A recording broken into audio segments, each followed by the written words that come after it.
Sejamos todos bem-vindos à casa de Francisco de Assis. Que a paz de Jesus esteja conosco. Inicialmente, gostaríamos de ler uma mensagem do livro Minuto de Sabedoria, que diz assim: são mensagens curtas, mas profundas em suas reflexões. Ela diz assim: saiba dominar-se e vencer-se a si mesmo. Vitorioso não é aquele que vence os outros, mas o que se vence a si mesmo, dominando seus vícios e superando seus defeitos. A vitória sobre si mesmo é muito mais difícil, e quem consegue isto pode ser classificado como verdadeiro herói. Aprenda a dominar-se e jamais desanimar-se. Se desta vez não conseguiu, recomece, que um dia será vitorioso. Então, um dos grandes ensinamentos da doutrina espírita é que uma das grandes finalidades da nossa existência aqui na Terra é que estamos aqui para aprender. Estamos aqui para progredir, para evoluir. Evoluirmos intelectualmente, mas principalmente moralmente. Combatermos as nossas imperfeições e, ao mesmo tempo, nos esforçarmos para desenvolvermos as nossas virtudes, a bondade, a paciência, a justiça, a caridade, a tolerância. Então, nesse processo, não é nada simples, nada fácil. É um trabalho dia após dia, meses após meses. Então, a doutrina espírita nos ensina que, para isso, nós precisamos aprender a fazer uma viagem para dentro de nós, para podermos detectarmos as nossas imperfeições, aquilo que temos que trabalhar, que corrigir. E é por isso que ela nos ensina que a nossa maior luta não é com o próximo, mas é conosco mesmo. A maior e a mais difícil. Então, dessa forma, gostaríamos de convidar a todos para levar o pensamento a Deus, para fazermos nossa prece e darmos início à palestra.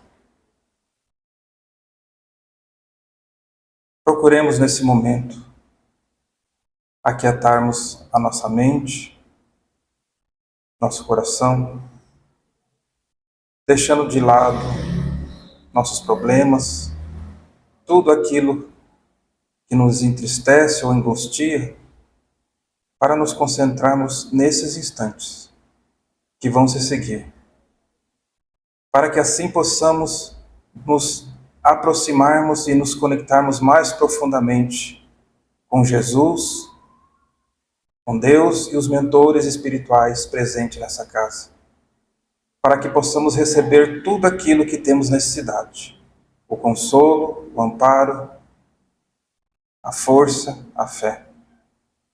Agradecemos também assim a Jesus, nosso Mestre, amigo de todos os momentos de nossa vida, por mais essa oportunidade em que aqui estamos para aprender um pouco mais dos seus ensinos à luz da doutrina espírita. Que os mentores espirituais presentes possam amparar, inspirar nosso palestrante da noite. E lembremos, nos momentos de dificuldade, de problemas, sofrimentos, é em Jesus que devemos buscar a nossa força, a nossa fé, a nossa esperança. Pois Ele mesmo nos disse: eu sou o caminho, a verdade e a vida, ninguém vai ao Pai se não for por mim. Obrigado, Jesus, que assim seja. E hoje, novamente, nós temos a grata satisfação de termos conosco Carlos Tanuri, que é já um trabalhador do movimento espírita, que vai nos trazer o tema Maria, Mãe de Jesus, modelo de amor e fé. Tanuri, fica à vontade. Boa noite a todos. É bom tê-los aqui novamente. Quero agradecer a presença de vocês nesse momento, assim como agradeço também a presença dos espíritos que aqui vêm sempre nas reuniões e fazem com que, junto com vocês, possamos ter um ambiente de muita paz, de muita tranquilidade. Vou começar com uma pequena historinha para poder explicar por que eu vou dar essa palestra. Diz uma história que certa vez São Pedro, o guardião das portas do céu, dando uma volta lá dentro, verificou que tinha um mundaréu de almas que ele não conhecia.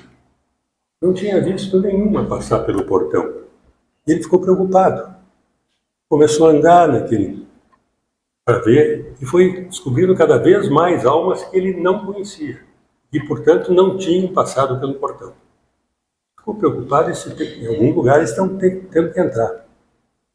Saiu para o lado de fora, fechou o portão e começou a verificar por onde poderiam estar entrando aquelas almas.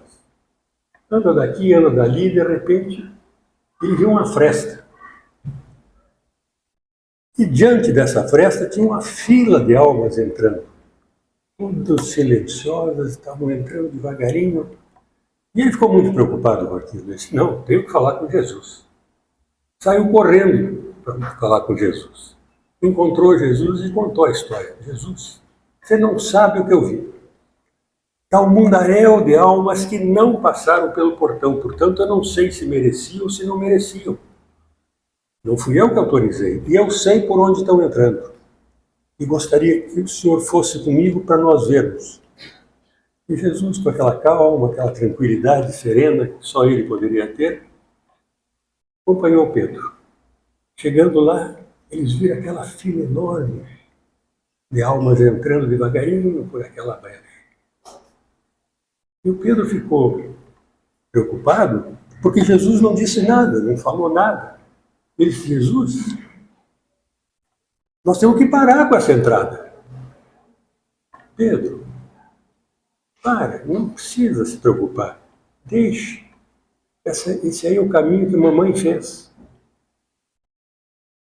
É com o rosário de Maria, ela abriu essa fresta aqui, para que aquelas almas que não foram bem-vindas na porta principal, continuem entrando para ter sua salvação.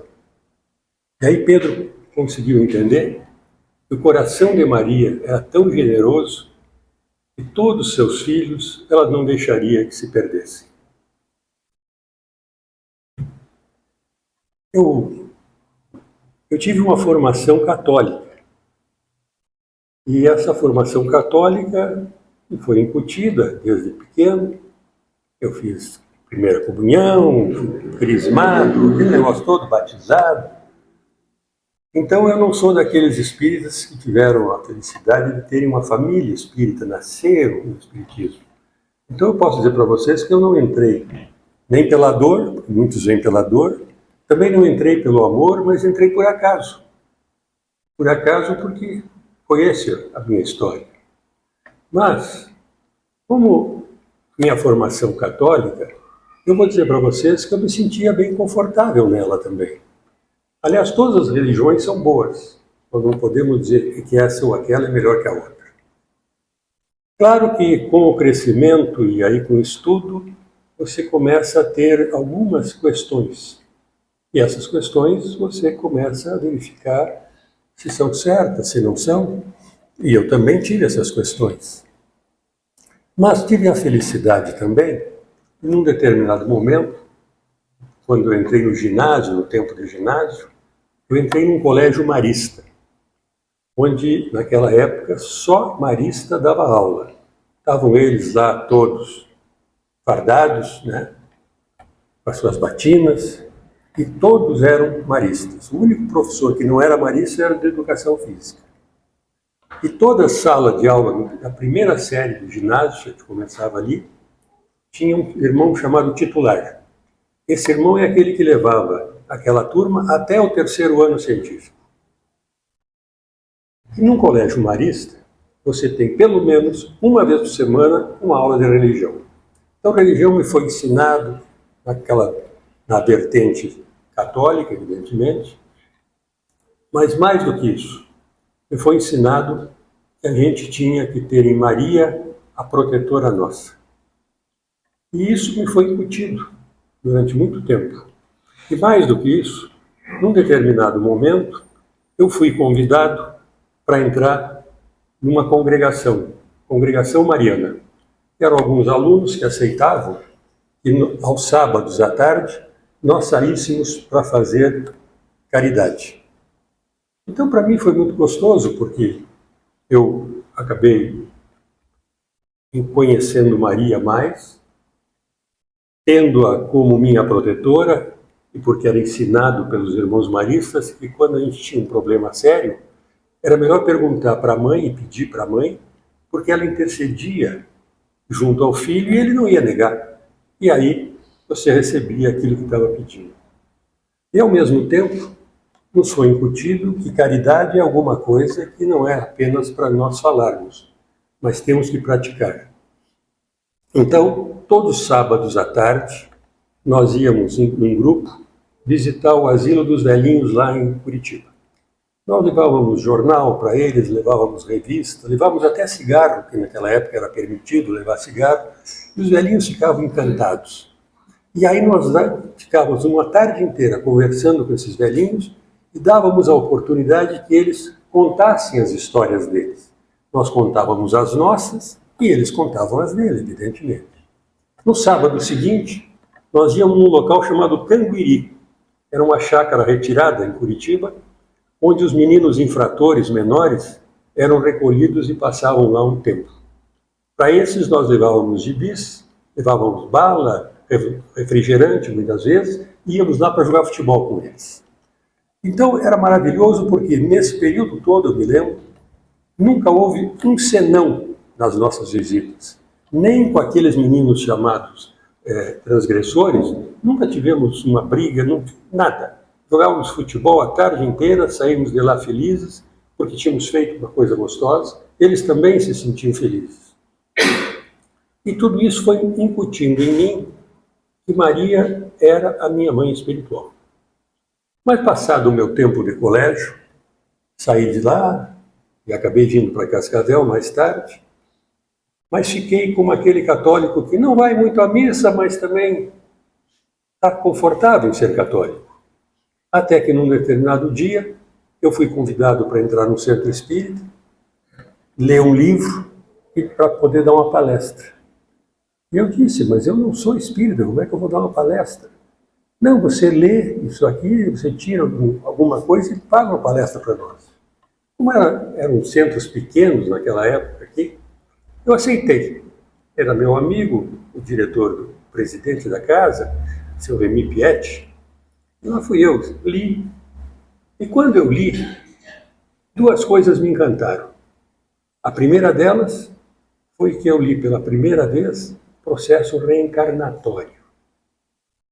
E eu, entendendo o processo reencarnatório, eu comecei a entender por que na casa do meu pai existem várias moradas. E por que aquela outra frase, nenhuma das minhas ovelhas se perderá.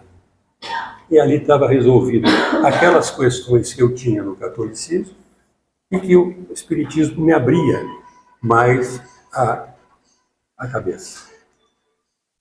E aí, a partir daí, eu comecei a dar mais palestras, e fui dando mais palestras, e num determinado momento, eu um dia notei uma coisa, é que não tinha nenhuma palestra que eu tivesse assistido em que se falasse muito de mulher. Não se falava de mulher quase. Como até hoje, se vocês notarem, não existe palestras onde a mulher seja o alvo principal que a gente vai focar. E eu comecei a notar que eu podia fazer uma palestra dessas. E me preparei para fazer uma palestra também sobre Maria. E fiz a palestra. Me entusiasmei, preparei. Claro que descobri também uma coisa interessante. Quando você fala de Maria, você não tem muita coisa para falar dela. Ela foi uma mulher extremamente delicada, dedicada, mas ela sempre esteve por trás de tudo. Ela não se expôs demais. E então, eu fiz aquela palestra, e essa palestra, eu não sei se foi boa, se foi ruim, mas o fato é que, terminada a palestra, a partir dali eu não fui mais chamado para dar palestra. Eu achei estranho, porque, afinal de contas, será que era tão ruim a palestra assim? e acabei não sendo convidado. Passou um tempo, cuidado de convite, bom, era o direito deles também me convidarem ou não, né? E aí, de repente, aparece em Cascavel um escritor espírita, João Nunes Maia, muito conhecido na época, que psicografava livros que lhe eram mandados por um espírito chamado Miramês. E ele vinha lançar em Cascavel, já tinha lançado em outros locais, um livro sobre Maria. E esse foi um sucesso, esse livro.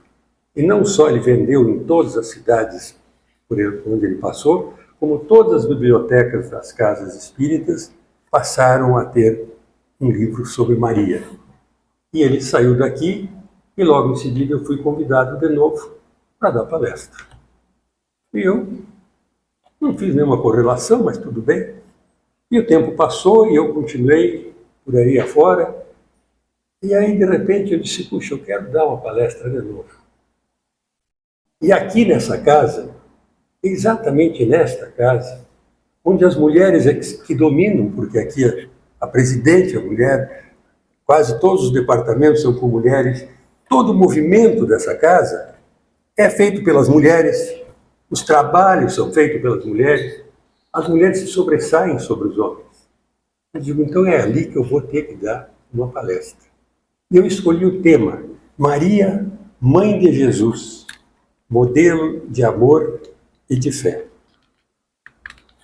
Por isso, meus queridos irmãos, minhas queridas irmãs, eu tenho uma alegria grande hoje de estar aqui.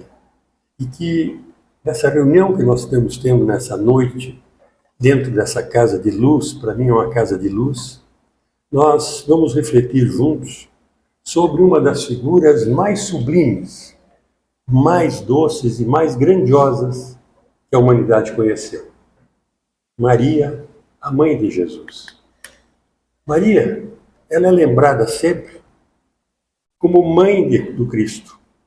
Mas, na realidade, nós temos que nos lembrar também como uma mulher de fé, de coragem e de entrega absoluta à vontade de Deus.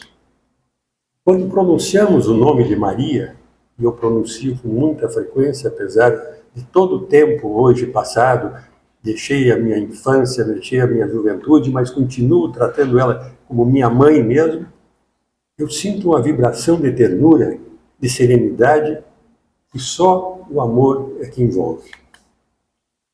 Na realidade, eu quero convidá-los para nós ouvirmos um trecho do Evangelho segundo o Espiritismo, seu capítulo 9.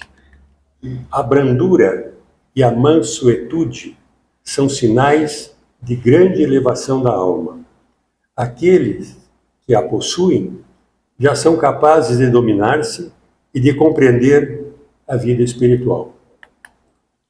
Portanto, eu peço a vocês agora que elevem o pensamento, porque eu vou entoar uma prece muito simples, que diz assim: Senhor, abençoe esse momento, que possamos sentir em nossos corações a paz que Maria transmitiu em cada gesto e em cada silêncio da sua vida.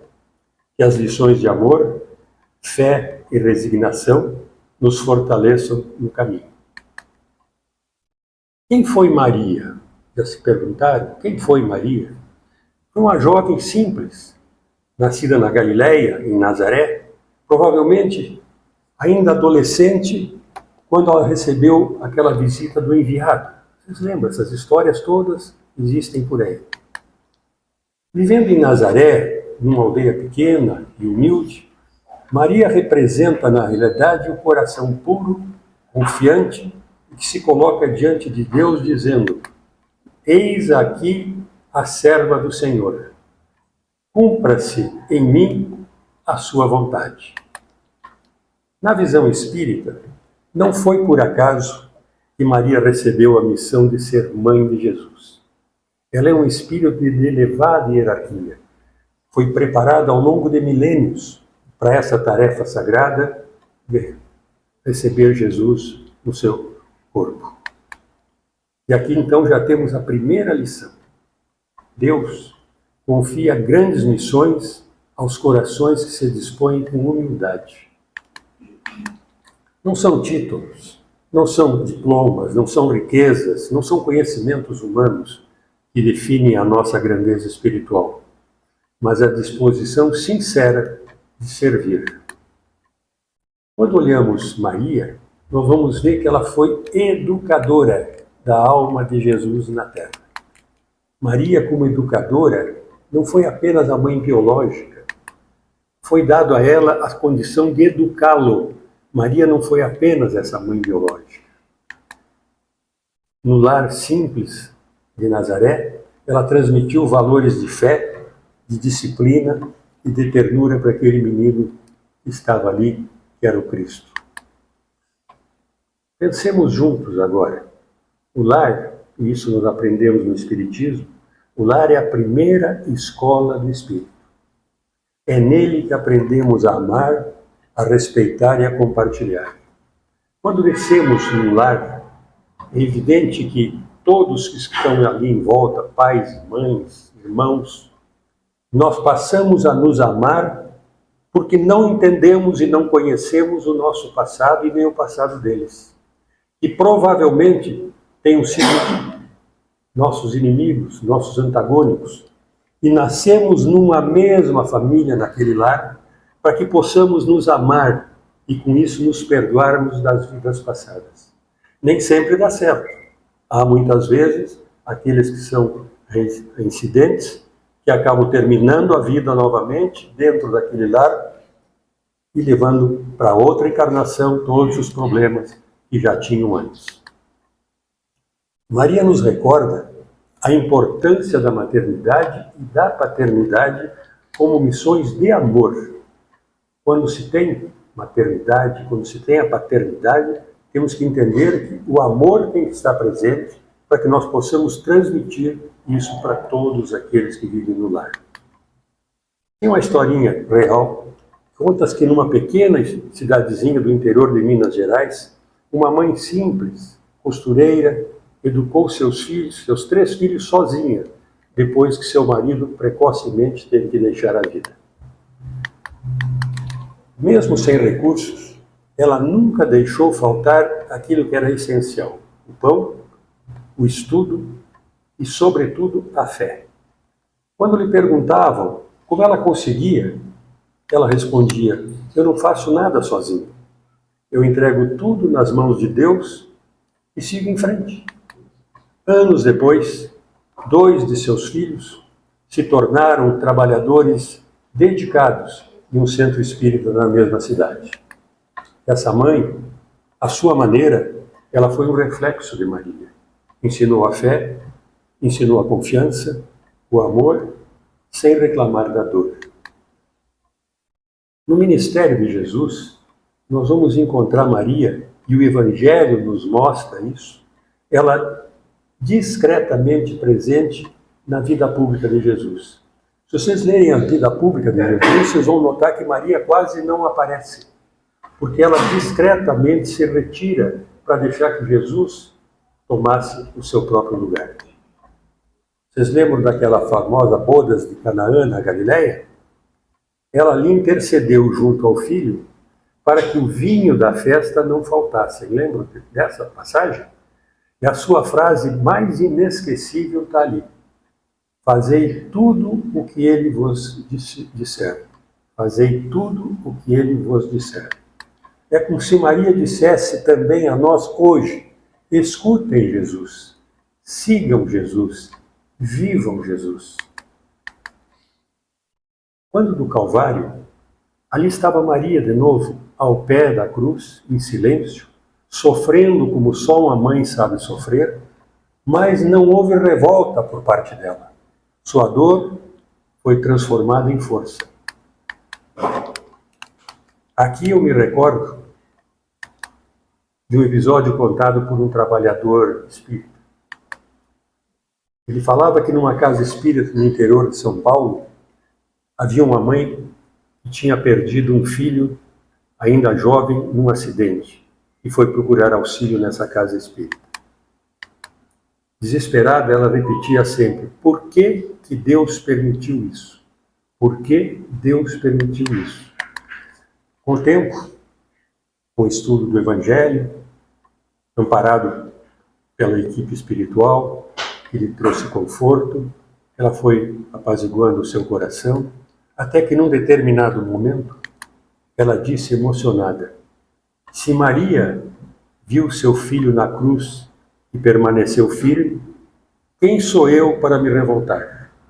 Quero seguir o exemplo dela e transformar a minha dor em trabalho do bem. Essa mãe hoje, ela é voluntária, dedicada, levando consolo a outros corações feridos. Se nós olharmos em volta, nós vamos ver que em muitos lugares existem essas mesmas preocupações, existem esses mesmos exemplos. Aqui em Cascavel, por exemplo, vocês devem conhecer a UPECAM. Lá existe uma casa de apoio que fica ao lado do hospital, em que o café da manhã é feito por todos aqueles que já ou passaram pelo UPECAM ou trouxeram um ente querido para o UPECAM para tratamento. Se salvou ou não se salvou não é a questão. É que eles se sentiram depois na condição de voluntariamente prepararem os cafés da manhã para aquelas famílias que vêm de longe, sem condições nenhuma, mas que encontram ali o carinho daqueles que já sofreram, mas que querem minimizar a dor daquelas famílias que estão ali. Então, isso existe em todo o Brasil, em todos os lugares vocês vão ver pessoas que se doam, que se entregam e fazem da caridade alguma coisa que de fato se materializa. Qual foi a missão espiritual de Maria? Quando Jesus está na cruz, vocês devem se lembrar que ele olha para Maria e do lado de Maria está João. Ele olha para João. Ele diz para Maria: mulher, eis aí o teu filho. Filho, eis aí a tua mãe. Ele amplia a maternidade de Maria, que não é apenas a mãe de Jesus, mas ela é agora a mãe da humanidade. No livro Boa Nova, de Humberto de Campos, psicografado por Chico Xavier, Maria aparece com um espírito de imensa ternura. É descrita como alguém que, mesmo depois de desencarnar, se dedicou a amparar os sofredores e interceder pelos aflitos. Aquela que fez aquela aberturinha lá no canto e que as almas que não entravam pelo portão podiam entrar por lá. No livro Maria de Nazaré, de Miramês, em espírito, por João Nunes Maia, o livro que foi distribuído aqui e me fez voltar, me abriu a porta de eu voltar de novo, é descrita a sua presença em regiões de sofrimento, amparando espíritos necessitados como verdadeira mãe compassiva. Maria, para nós espíritas, é um símbolo de amor universal, humildade, dedicação e absoluta entrega ao bem. E o que Maria nos ensina hoje?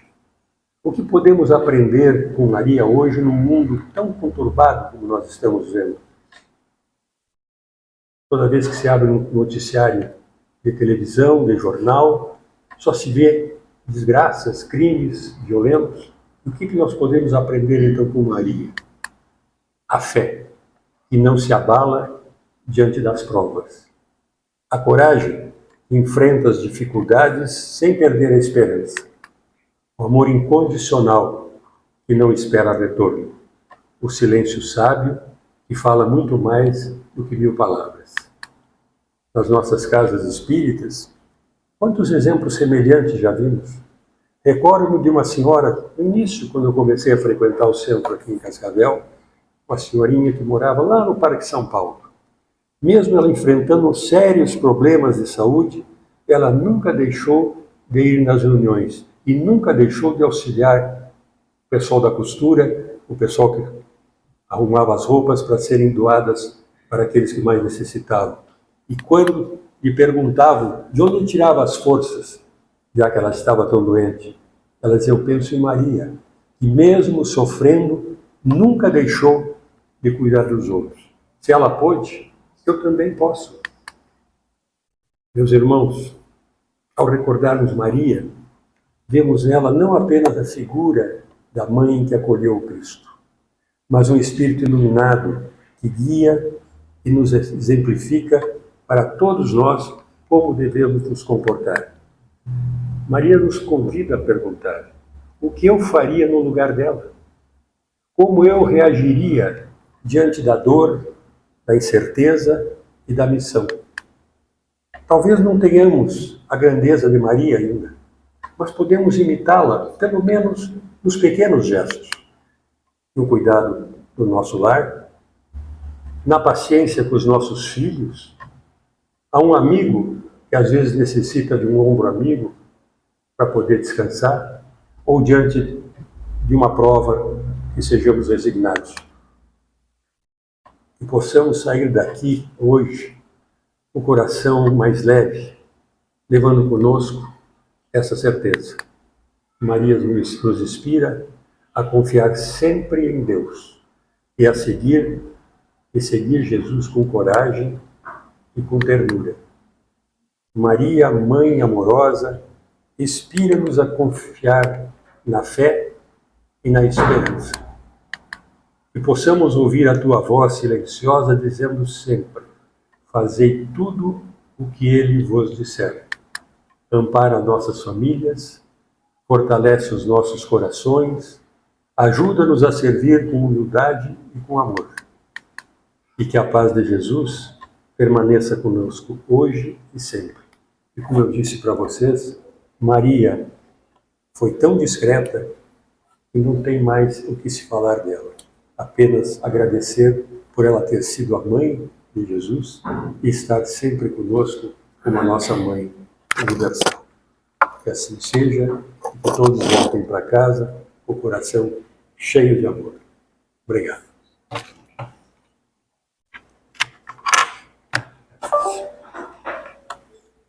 E antes de nós irmos para o passe, então, eu pediria a todos que se concentrassem, fechassem os olhos, deixassem passar dentro de vocês uma corrente de amor, sentindo o pulsar do coração, imaginando que cada badalada que esse coração está dando dentro de nós seja também a promessa de que o mundo vai melhorar. E todos nós temos juntos que fazer o melhor de nós e não desistirmos, sermos resignados contra as dores do mundo, termos a fé absoluta que o Cristo não nos abandonará e que nós, juntos, podemos ainda mais e unidos seremos ainda mais fortes e faremos do mundo um mundo melhor do que recebemos para deixarmos para aqueles que virão depois de nós. Que assim seja.